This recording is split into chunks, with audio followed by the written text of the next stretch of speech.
Hello and welcome to my channel. Today I have a video for you that I think is quite useful in this Halloween period.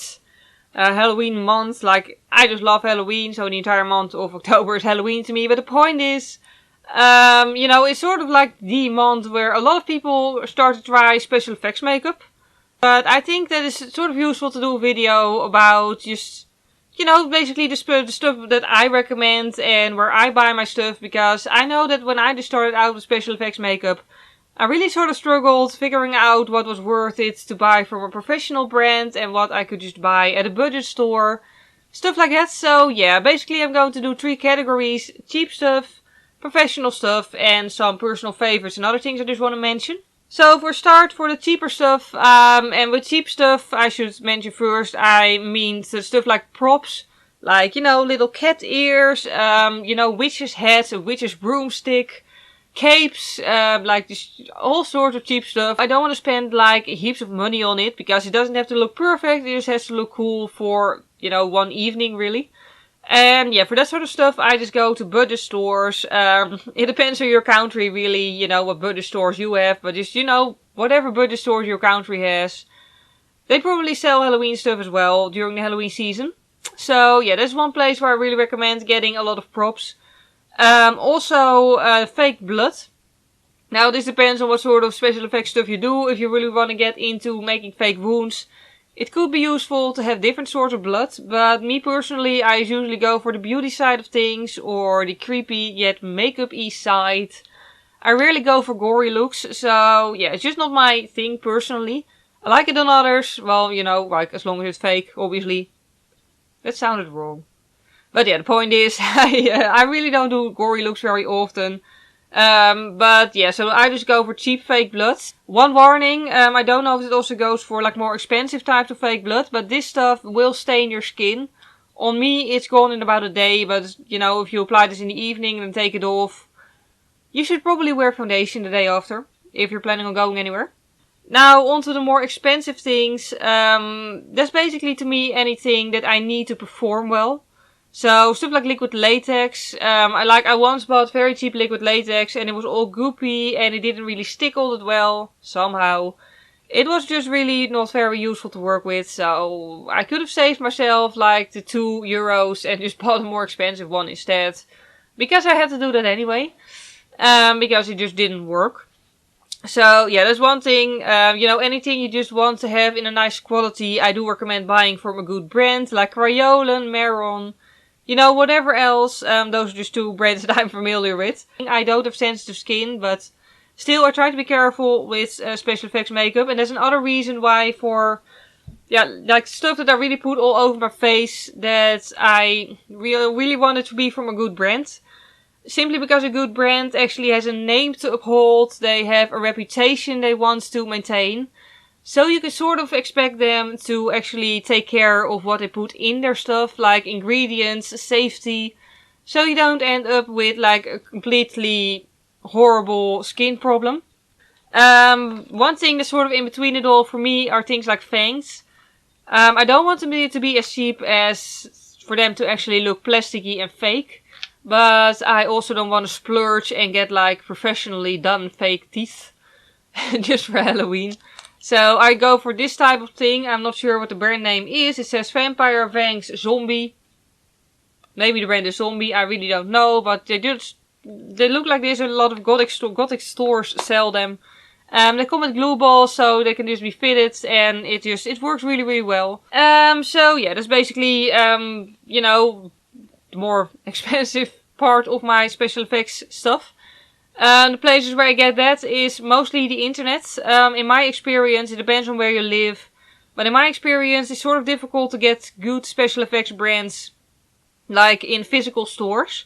There is a Crayola store in Rotterdam where I live, but they don't actually have it in every shopping mall, obviously. There's just only one. And they have those in multiple big cities, also abroad, like, look it up in your own country, to be sure. But other than that, I love ordering stuff at, facepaintshop.eu. Yeah. Just because they also have a lot of brands, which I also find important. So yeah, that's just where I get stuff like that. Again, this isn't sponsored by any sort of website, and it's also a matter of, again, in which country you're in. If you're in the USA, there's probably also lots of websites there that sell special effects stuff, so yeah, it's just better to look it up there. Because if you order the same store as I do, but live somewhere very far away, you might get horrible customs to deal with, and, you know, no one wants that. At least I don't, it's really expensive. One thing I also almost forgot to mention, I also get stuff like cat ears off eBay, but at this point you're probably too late to order stuff off eBay for Halloween. I mean eBay as in really cheap stuff from Asia, like free shipping and all, and only $1. And yeah, so those were the basics, and then I just wanted to mention some stuff that I really recommend getting if you're just starting out with special effects stuff or just want something nice and versatile for Halloween. I really recommend getting a face paint palette. I have one by Crayola, it was actually my first special effects product. Like seriously, nostalgia. I still have it still works. It lasts like really long. And it doesn't go bad, or at least it hasn't gone bad on me so far. But it doesn't dry out at all because you're activating it with water every time you use it. And then it just dries and then you can just apply water again and use it again and yeah. But also just because it's a palette, it has tiny pens, but you get for quite a low price a lot of colors, so you can really go all ways. You can go vampire, you can go clown, you can go anything in between. And yeah, I already warned about the fake blood and staining. One other thing I wanted to mention as sort of a warning with stuff like collodium, for example, you know, like a lot of specific professional, like more chemical, I guess, special effects stuff. I do really recommend when you're just starting out to look up all like the directions and like warnings and stuff like that, and reviews from people, just to make sure that you keep yourself safe. One thing, for example, that I can tell you about collodium is that if for some reason you have multiple Halloween parties in a row, don't apply the same scar at the same spot like every single day, because you get the stuff off the easiest by just pulling it off. But if you do that on the same spot days in a row, you're probably going to end up with an actual scar. Which is something most people, including me, won't really want. And also stuff like liquid latex, always do an allergy test, because a latex allergy can be quite serious. So do always make sure to try stuff out carefully, like do an allergy test, look up all the directions, and really keep yourself safe, because professional special effects makeup, you know, it is something different than just normal, usual beauty makeup. Like, beauty makeup is made in a way that everyone can use it, and it's just sort of straightforward how to use it. With special effects stuff, it's rather a bit more complicated. There's usually more risks if you use it the wrong way. And yeah, that's really all I have to say for now. I really hope that I actually mentioned everything I wanted to mention. If you have any questions relating special effects makeup, you can always leave it down below in the comments section, and I'll try to give you a useful answer. You know, also in the sense of how to apply it, whatever, you know, like, yeah. Just any question you can think of, you're free to ask. Also in the description box, well, I won't really put a list of products there, because it really depends on what sort of look you want to do, what sort of stuff you need. Like, obviously, if you want to turn yourself into an evil clown, you don't really specifically need fangs, unless you want your clown to have fangs, but it's just up to your own personal, you know, idea.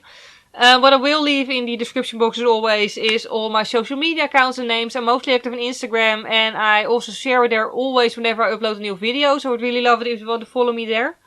Yeah, if you like this video, obviously, please click the like button, it would really help me out. And if you want to, you can also subscribe to my channel. I do a lot of Halloween tutorials this month, obviously, but overall I do heaps of makeup tutorials. This was also a tutorial, which I'll link somewhere up here. I'm never quite sure which corner, but somewhere up here in either one of the corners. And yeah, other than that, that was it for today. Thank you very much for watching this video. I hope you'll have a wonderful day, and I hope to see you next time. Bye!